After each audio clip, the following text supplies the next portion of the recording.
There were 14 alien warships in Earth's orbit. 6,000 megatons of firepower aimed straight down. 92 countries went silent.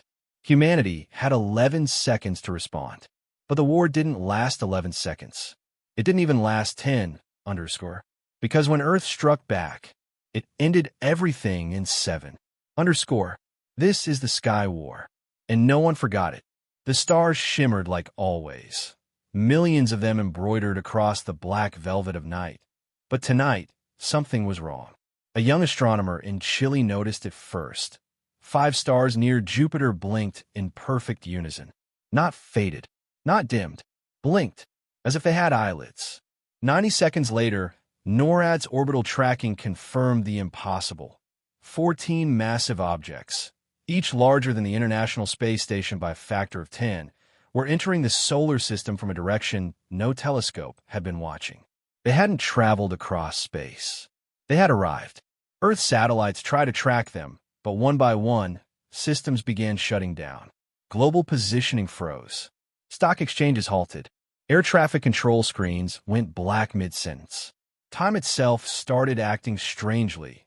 Video feeds lagged. Digital clocks stuttered, and in Berlin, commuters reported seeing the same bird flap its wings in a loop. Then came the lights. From Tokyo to Cape Town, every light flickered. For 7 full seconds, the Earth shivered under a breath it didn't know it was holding. And then they appeared. 14 colossal vessels dropped into near-Earth orbit with no atmospheric entry, no sonic booms. Just sudden presence, like reality had been edited. They hovered motionless above oceans and cities, weapons systems exposed like obsidian teeth. A low-frequency hum reverberated in the bones of every human being. In Moscow, a child screamed. In Cairo, an imam fainted mid-prayer. Every radio station on Earth began to pick up the same signal. It wasn't language, not at first. It was rhythm, then structure, then intent. A deep, guttural voice, both synthesized and biological, echoed through every device. This is not conquest. This is correction. The message repeated every 30 seconds, translated into every known language, spoken even through unplugged speakers and turned-off televisions. The ships made no further demands. They did not move. They simply waited, as if the weight of their presence alone was enough to grind civilization into compliance. Inside the UN emergency chamber in Geneva, chaos unfolded beneath the illusion of diplomacy. Heads of state screamed into dead microphones. Satellite relays were unresponsive. Power grids were being selectively shut down in patterns that formed strange geometries when mapped. Scientists argued about quantum anomalies. Religious leaders whispered words like judgment and return. One woman didn't argue. She moved. Dr. Elira Mays, head of Earth Systems Defense, didn't believe in gods, nor in coincidences. When the flickering patterns first matched Fibonacci primes, she left the chamber, walked past 2 malfunctioning security drones, and entered Sublevel 9 beneath the Swiss Alps. Her retinal scan failed twice before accepting. The vault hissed open with a whisper. Aegis Protocol, awaiting confirmation. They'd built it 10 years ago, after the Mars listening post intercepted a burst transmission with tachyonic layering that couldn't be of human origin. The signal was a warning, but no one could decode the message, just one piece translated. They correct what they believe was broken. The protocol had been buried after political backlash, labeled too speculative. But now the stars were no longer fixed. Now the sky had moved. Elira placed her palm on the console. This is Dr. Mays. Activate Aegis Protocol. The room filled with a rising hum as the command propagated through Earth's underground defense mesh. A system hidden even from most governments, built under the guise of geothermal research. Across continents, cryo vaults opened. Plasma conduits spun to life. Deep in the Mariana Trench, the ocean floor vibrated as something vast turned toward the surface. Still, the ships above did not fire. Still, they watched. In New York, a boy pointed at the sky and asked his mother, "Why are they counting?" She followed his gaze and saw it. On every screen, billboard, smart device, even carved momentarily in a cloud banks by ionized air. A number. 7, then 6, then 5. A countdown had begun, visible everywhere, yet broadcast from nowhere. In Tokyo, a streetlight glowed with the number 4 in its flicker. In London, a school security system displayed a 3 where the clock should have been. The numbers didn't just appear. They infected. Every remaining system that could process data began to show them. No one knew what would happen at 0. Every theory was worse than the last. Elira stood before the activation terminal. The console glowed faintly, waiting for the final key code. "If we trigger this," she whispered, "we declare war on something that thinks it's fixing us." Behind her, Commander Reyes of the Orbital Guard said grimly, "And if we don't, we accept that they've already won." Across Earth, chaos transformed into quiet. Panic is loud, despair is not. People gathered around makeshift screens, rooftop projectors, flickering phones, all watching the same number tick downward. 2, then 1. A woman held her son close in Nigeria. A soldier clutched his fallen comrade in Brazil. An AI caretaker locked down its care facility in Seoul and gently told its elderly charges, "I will protect you as long as I can." And then, 0. There was no sound, no explosion, no impact. The ships pulsed just once with blinding white light. Then silence. On Earth, people blinked. Some wept. Some laughed. In one hospital, a stillborn infant drew a breath.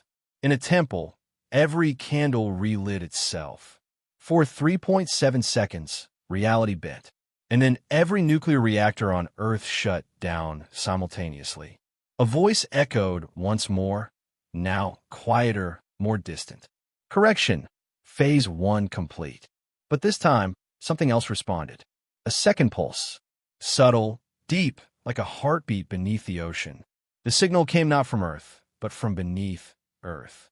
Deep below the surface, where the Aegis protocol had rooted itself like a sleeping titan, something ancient stirred. It had not been built for defense. It had not been built for war. It had been built for the moment Earth was no longer Earth. Elira stared at the mainframe's updated status. One line had replaced everything else. Aegis awakened, waiting for Directive Alpha. She didn't breathe, didn't blink. She simply reached forward and whispered the final command. "Directive Alpha, protect terraform integrity."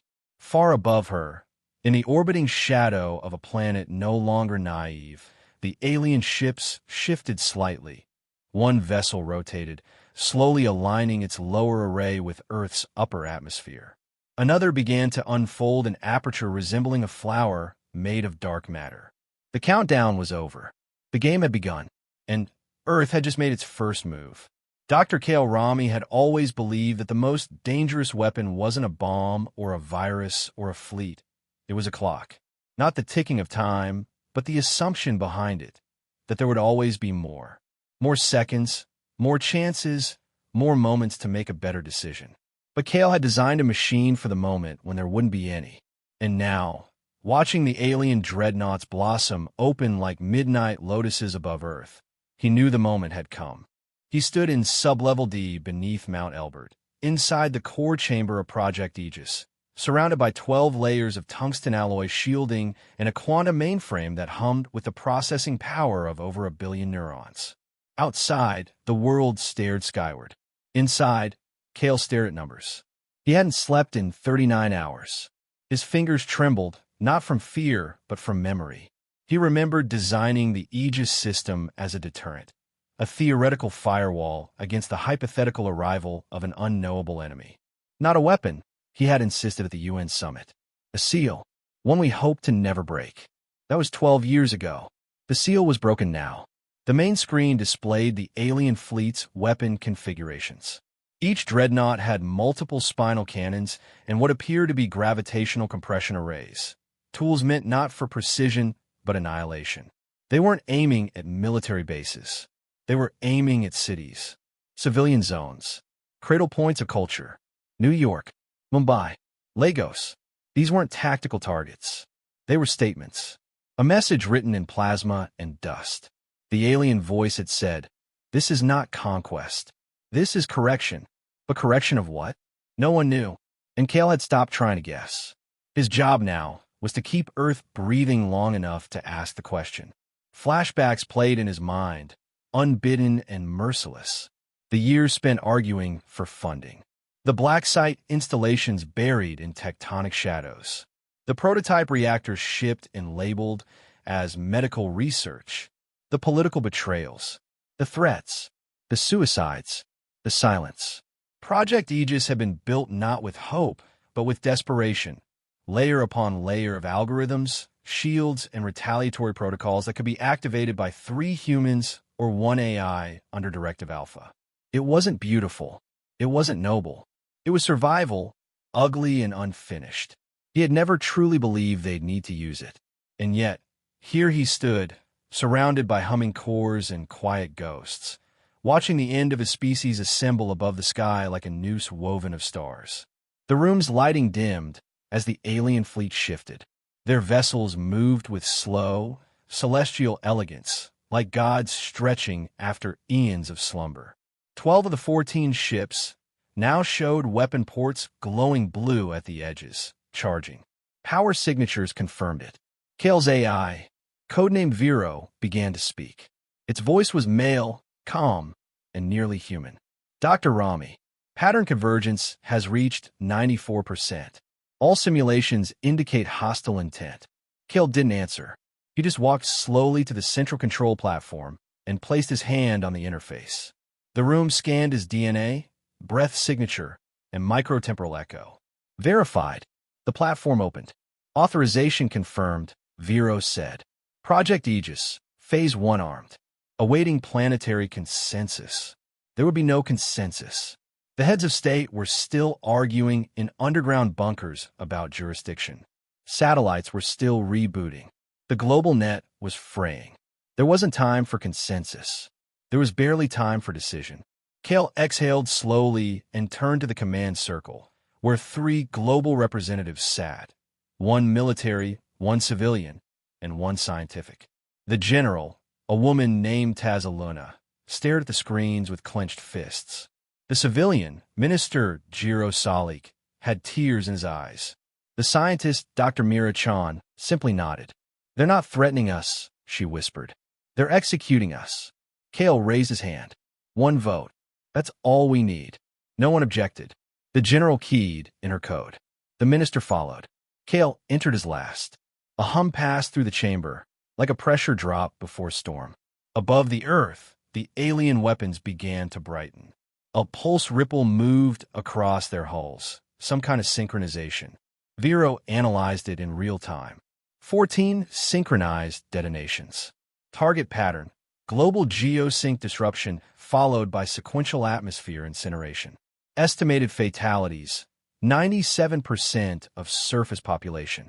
Kale's pulse didn't change. How long? 7 seconds. The words dropped like knives into the silence. 7 seconds. You don't wage war in 7 seconds.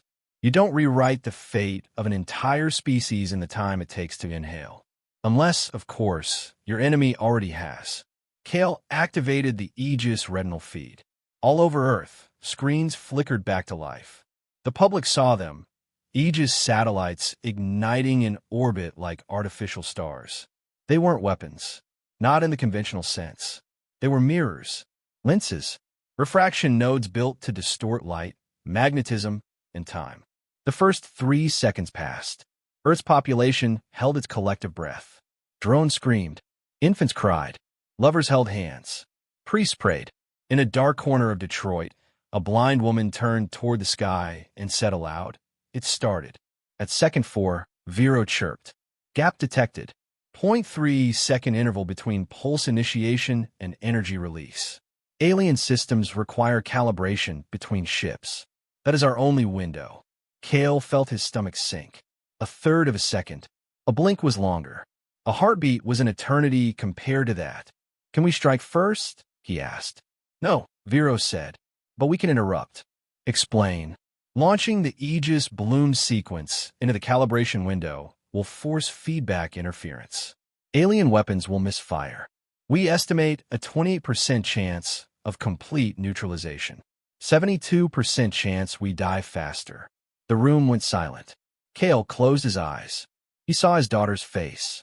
Not the one on the last birthday video, but her face the night she asked, "Will your machine protect us, Daddy?" He had lied then. Said yes. Because he thought he'd never have to know the real answer. Now, he didn't have the luxury of comfort. Just the weight of truth. "Do it," he said. "Execute bloom sequence." Above the Earth, the Aegis satellites moved. Each one unfurled long silver arms, bending solar radiation into narrow threads of burning geometry. The sky began to fracture, not physically but perceptually. Alien sensors would now see a different Earth in every spectrum. Multiple Earths, all false, all refracted. Time began to stutter again, intentionally this time. The alien fleet, mid-calibration, paused. Their pulses dissynced. One ship over the Pacific shimmered and recoiled as its weapons flickered. Another began rotating away from formation. Then Earth's true blow landed, not from space, but from underground. Deep within the crust, a chain of resonance torpedoes launched from hardened silos. These weren't nuclear. They were tuned vibrations, frequencies designed to overload any ship with quantum architecture. Half the fleet convulsed as their own systems backfired. Weapons dimmed. Engines flared in reverse. One vessel lost its gravitational balance and began tumbling toward the upper atmosphere. Humanity had not struck first, but had struck fast. The world erupted in cries, some of horror, some of awe. Kel leaned on the console, breath ragged. Vero's voice cut through the static. 9 enemy systems destabilized. 5 remained stable. No return fire, yet. Kel nodded. Prepare for return fire anyway. Outside, in the skies that had once only held stars, a war for perception had begun. And Earth had survived its first 7 seconds. The weapon had always been theoretical. A ghost in the footnotes of black-budget documents, whispered about by retired generals and laughed off by physicists who dared not believe in miracles. They had called it the Sunlance. A cannon, if such a thing could still be called that, built to bend light from the sun itself. Not reflect it, not redirect it, but fold it like a sheet of fire and drive it through a single point in space. Kale Rami had overseen its equations, had told himself, time and again, it would never be needed.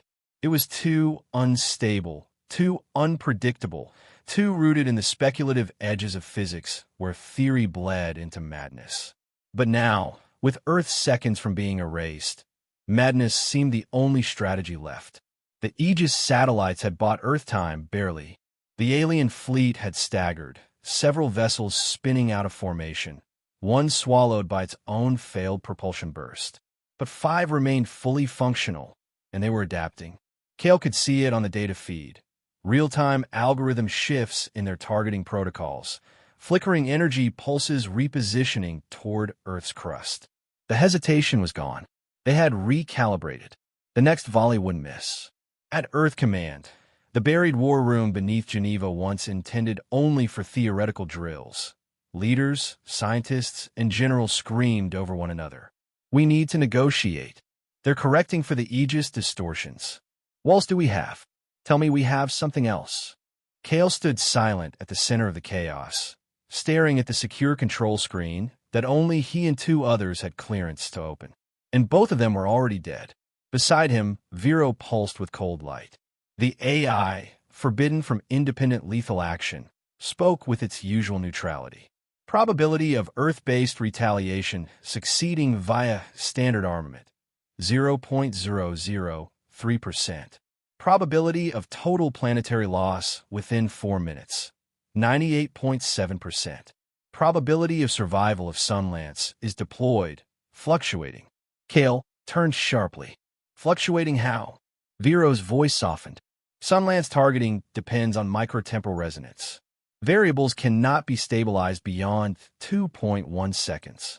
To achieve effective impact, the cannon must fire at the precise moment the alien central vessel transitions through its power shift phase.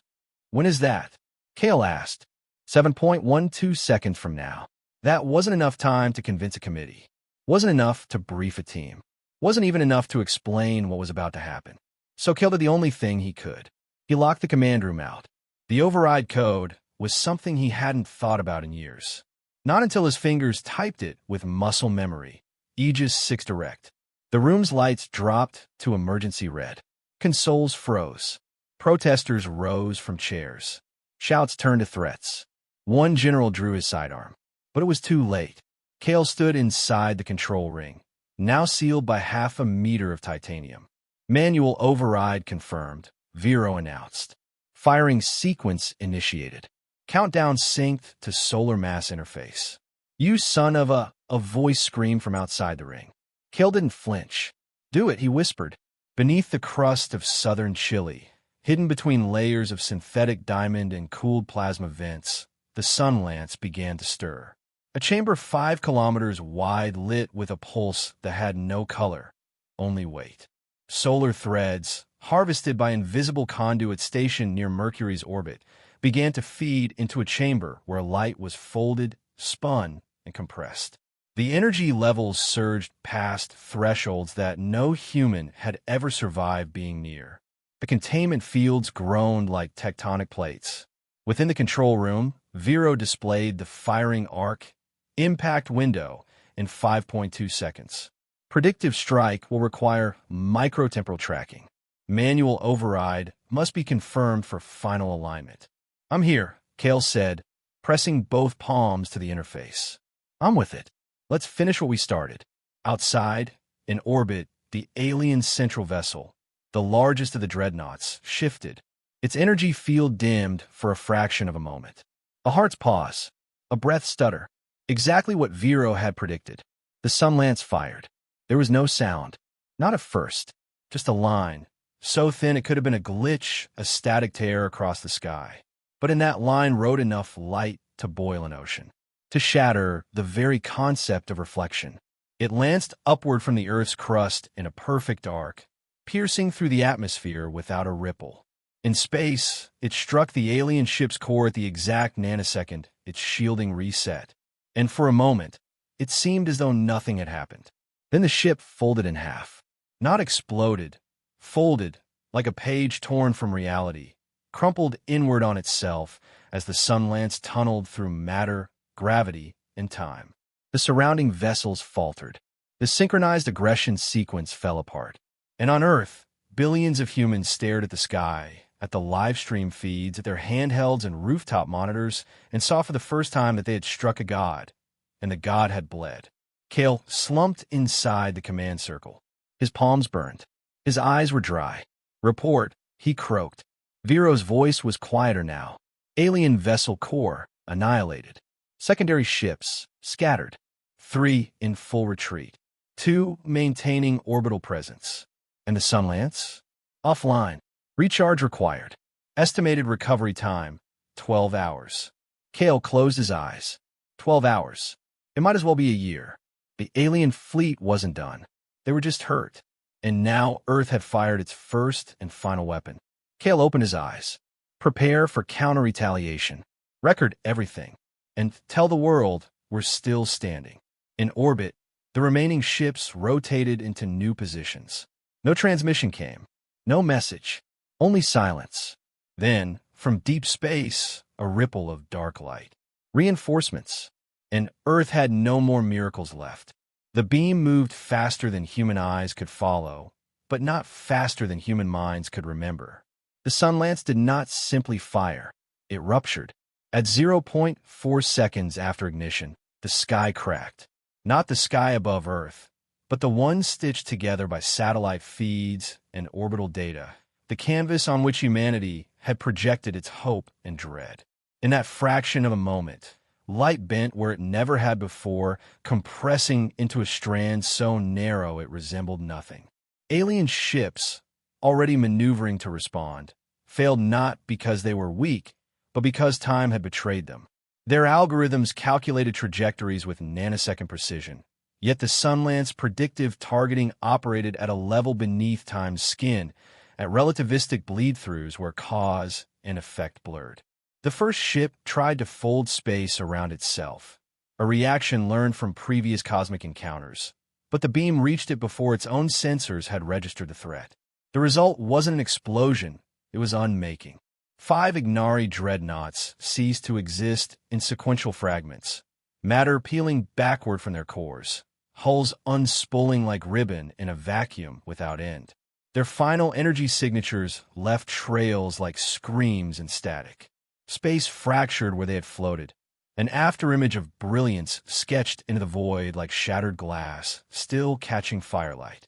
The second passed slowly in Kale Rami's mind, as though the universe itself had paused to witness what humanity had dared to do. In the command vault, everything had gone silent. Even Vero refrained from speaking. The displays showed cascading waves of distortion, not from the beam's passage, but from the gravitational recoil of its precision. Kale didn't breathe, didn't blink. The reflected light of 5 vanished capital ships danced across his face, an illumination no one on Earth had ever known.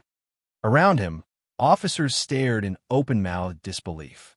One whispered, "Is that it? Did we win?" But Kale didn't answer, because in the corner of the main display, something began to unfold. The Central Alien Command ship, the one that hadn't moved since the first contact, the one whose weapons hadn't fired, the one that simply watched, was no longer still. Symbols lit across its surface in ultraviolet arrays. A structure like a crown of interlinked rings rotated around its bow. And at its core, a sphere of warped reality began to pulse. Vero broke the silence. Unknown quantum activity detected. Probability of nonlinear event escalating. Kale's blood froze.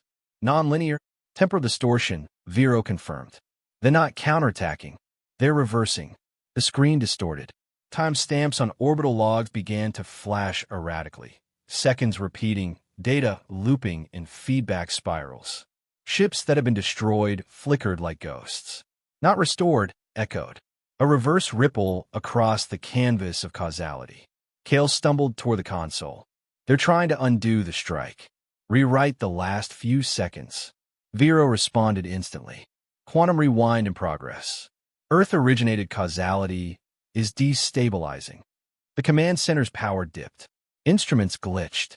For a moment, it felt as if the past itself was being erased under their feet. What happens if they succeed? A voice asked. Kale looked up, eyes dark with the light of dying stars. Then we lose the second before we even fire it. The countdown restarted. This time, running backward. They thought time was theirs to command. They believed that with a flicker of reversed entropy and folded chronology, they could erase their mistake. The mistake of underestimating Earth. The alien flagship, now the epicenter of temporal distortion, pulsed like a bleeding heart suspended in the void. The space around it turned liquid with potential futures, moments playing in reverse frames, loops skipping across reality. For 1.3 seconds, the destroyed dreadnoughts flickered into partial existence, fragmented hulls reforming like ghosts drawn back to unfinished deaths. But Kale Rami had not just anticipated this. He had dared them to try it. Aegis wasn't just a defense array. It was a wager against arrogance. Hidden in its codebase was a final subroutine, Logic Null Sequence 7, known internally as Chronolock. Buried beneath security layers that no AI, human, or alien could tamper with, the sequence awaited a specific anomaly, a temporal loop of precisely 7 seconds, triggered by causality inversion. And the moment the alien flagship crossed that line, Aegis fired back, not with weapons, but with logic. The anti-reversal protocol didn't halt time. It corrupted the reversal itself. It injected paradoxes into the alien system's timefold. Each nanosecond, they attempted to rewind unraveled into mathematical contradiction. Their shield harmonics imploded, their temporal core collapsed inward. And the flagship, once pristine, now glowing with unstable light, folded into itself, screaming in pulses of gravimetric noise. No explosion, just silence. 1 second it existed, the next it was a black void smeared with memory. With no wreckage, no aftershock, just an emptiness that defied explanation. The alien fleet scattered. One cruiser miscalculated a slip space, jump, and merged with the debris field of its own past location, becoming an impossible sculpture of spiraled wreckage. Two other vessels collided mid-maneuver, their pilots panicked, their commands overwritten by cascading logic errors. And the rest, those who had weapons primed and codes loaded, simply turned and fled. They didn't fire. They didn't transmit. They vanished. Some blinked into hyperspace. Others jumped blind into dark regions where no stars had ever been named. And then, for the first time in 47 minutes, the sky was quiet. Aegis flickered. Systems stabilized. Planetary defenses recalibrated. Earth, broken and breathless, blinked up at the heavens and realized it was still alive. Kale stood amid the command center's blinking consoles, coated in the fading light of Counter-Strike data. He didn't speak. He didn't need to. Everyone knew what had happened. They had survived the impossible, not through brute strength, but through readiness, sacrifice, and a refusal to accept the rules of those who called themselves correctors. Across the globe, cities emerged from their bunkers. Satellites came back online. The ozone layer, briefly scorched from orbital tension, began to heal. Families wept. Children looked up, and old men whispered prayers they hadn't used since the Cold Ages. But even in that silence, Aegis did not sleep. In the void above, its sensors cast far and deep. Vero's voice returned, flat and quiet. Global stability re-established. No remaining hostile signatures detected in near-Earth orbit. Kale closed his eyes, then opened them when Vero added, "Signal detected." He turned sharply. "Repeat that." Vero complied. "Long-range deep sector ping, unknown vector. Not an Ignari frequency. Encrypted, multidimensional waveform. Translate, impossible. Language not based on known logic systems. Tri-sourced signal with recursive origin." The command room dimmed.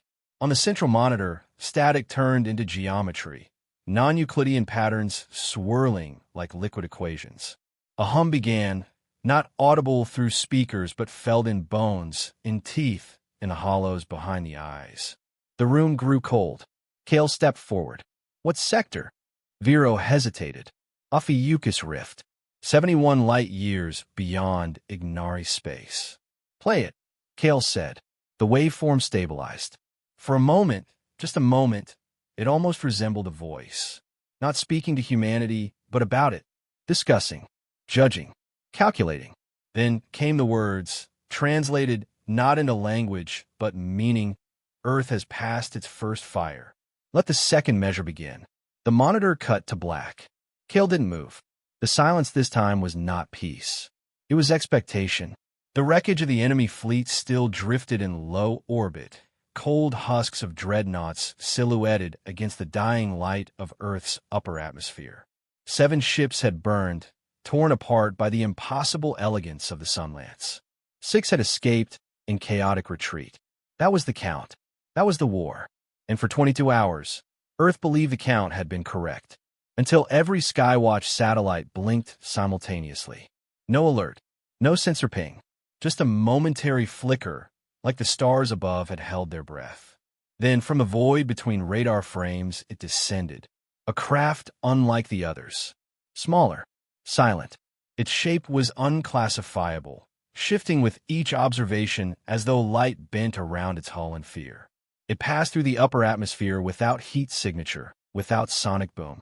Clouds parted politely for it. Even gravity seemed unsure how to respond. It didn't need weapons. It didn't need threats. It simply arrived. In the middle of the Pacific Ocean, where no human presence had lingered for over 2 decades, the ship touched the sea, not with impact, but with stillness. A ring of steam rose, and then nothing. No signals were broadcast. No hails received. It just waited. Earth's defense grid scanned again, and this time it showed up. An 8th vessel. Unmarked, unaligned, unknown. It hadn't joined the war. It had only observed. Aegis hesitated. Vero offered no protocol. Kale Rami, still wearing the same ash-dusted coat from the command room, stood at the edge of the tactical table, eyes locked on the anomaly. "Send no drones," he said. "No escort. No questions." "You're going?" the counselor asked, not masking the fear in her voice. I have to. Hours later, Kale's private shuttle touched down on the deck of the 8th ship, though it never truly landed. The surface beneath him shimmered, as if reluctant to acknowledge contact. A single corridor opened. No lights guided him. No voice welcomed him.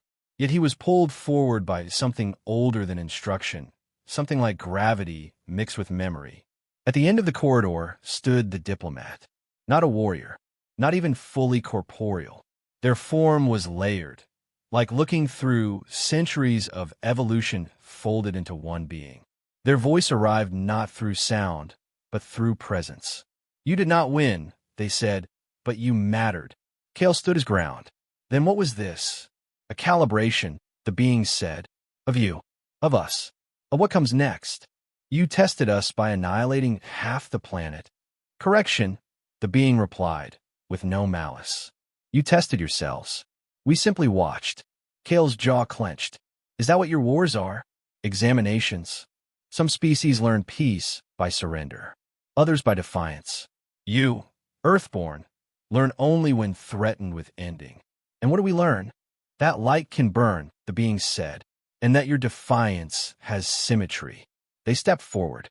From within their robes, if robes they were, emerged an object both ancient and impossibly new. A cube, fractal in design, shimmering with living equations. Kale didn't reach for it. He waited. This is your inheritance, they said. The code. It gives you presence. Presence where? Where judgment lives, the being answered. Where law is made. Where stars negotiate the fates of younger stars. The council, Kale whispered. The real one. We do not call it that, the diplomat said. We do not name it at all. It is older than naming. But with this code, Earth now has a voice. What if we don't want it? Kale asked. Then your silence will still echo, the being replied. For silence is not absence. It is defiance refined. Kale took the cube. It was heavier than it looked. The moment he touched it, visions burned through his cortex. Not images, not memories, but perspectives. Planets where diplomacy was sung, not spoken. Species that debated entire wars using shared dreams. Others that used light itself as language. And some like Earth, who had been measured and not found lacking. When he opened his eyes again, the being was gone. No corridor, no ship, just sky. He stood floating above the ocean in silence, held aloft by forces he would never name. Moments later, he was on the deck of his shuttle again. Alone. No signs of the 8th ship. Nothing on sensors. But the cube was in his hands. Aegis detected it the moment he returned. Vero refused to interpret it. Not within capacity, it admitted, requesting global consensus protocols. When Kale entered the council chamber that night, every leader across every continent was already watching the feed. He placed the cube on the central podium. It hovered. A lattice of star maps bloomed from it. Coordinates, civilizations, unknown laws that glimmered with possible futures. Earth was no longer a battleground. It was now a name on a list, one with a chair and a voice and the right to say no. Kale didn't smile. He simply whispered to no one. We weren't meant to win, but we were meant to answer.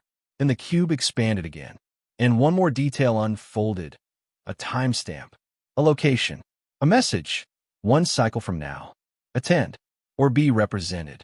The room went silent, and in every mind watching, one thought emerged like dawn over wreckage. The real war had not ended. It had just invited them in. ChatGPT said. The galaxy had been silent for so long it had forgotten how to listen. Empires built on stillness, federations founded on decorum, entire civilizations that had not seen war in millennia, all turned their attention to one small, blue world spinning with radioactive clouds and wounded oceans. Earth, once a footnote in the outer catalogs of the Fifth Galactic Concord, now sat at the heart of every diplomatic pulse, every encrypted whisper. What happened over that world, those 7 seconds of fire, light, and denial, rewrote the map not in space, but in principle. What began as a correction became a question. And that question demanded an answer that no one had ever dared ask. What happens when prey says no? The Council of the Luminous gathered met in the echo chambers of Uraxi Prime, a hollowed moon sculpted to reflect sound in fractal symphonies. Delegates from 321 systems spoke across languages made of ultraviolet chirps, symbiotic pheromones, vibrating stone, and, in one case, a single tear that would take 3 years to fall. But when Earth entered the chamber, represented not by its leaders, but by a cube of folded light and a name spoken only once, Kale Rami, the room stilled. It was not out of fear. Not entirely. It was the math of survival, carried in whispers from system to system. Earth had built a weapon that predicted time.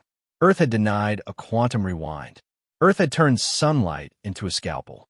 And Earth had survived. The Sky Law was drafted in 3 days. The first universal statute in over 900 galactic years. It contained 4 articles, written in the non-language used only in existential crisis. First, no preemptive strike may be issued against any species without a 7-second universal warning, visible across all channels and interpretable in any language. Second, no civilization shall build or employ weapons that manipulate or reverse time within inhabited systems. Third, Earth is not to be annexed, provoked, studied, or tested without express invitation. Fourth, the use of artificial intelligence for planetary-scale defense systems must be declared and monitored under the new Concord Oversight Treaty. The law passed with only one abstention, from a species that did not believe in time. The ink wasn't dry before the overtures began. Delegations sent emissaries. Trade protocols were offered in silence. Earth's music was downloaded en masse. 3 interstellar universities tried to grant Kale honorary degrees in parallel. A race of crystalline symbiotes petitioned to have their young study under Aegis AI. Earth, once isolated by its distance and irrelevance, was now an anomaly of power and refusal.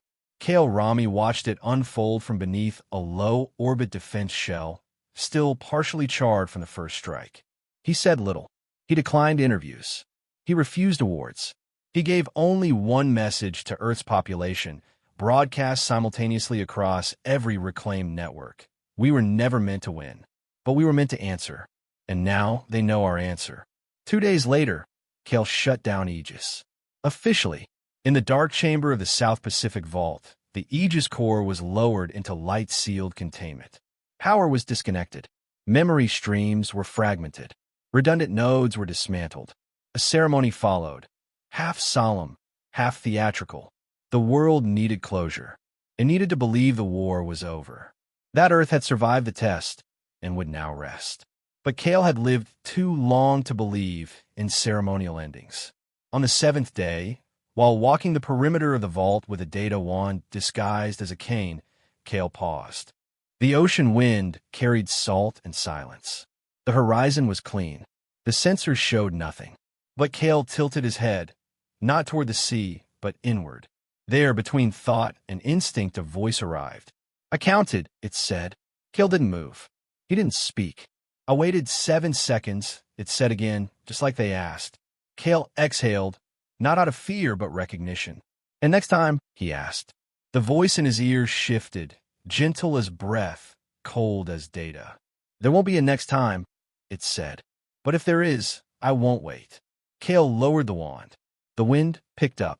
Somewhere in orbit, buried beneath ghost protocols and fractured memory, something stirred in frequencies Earth no longer measured.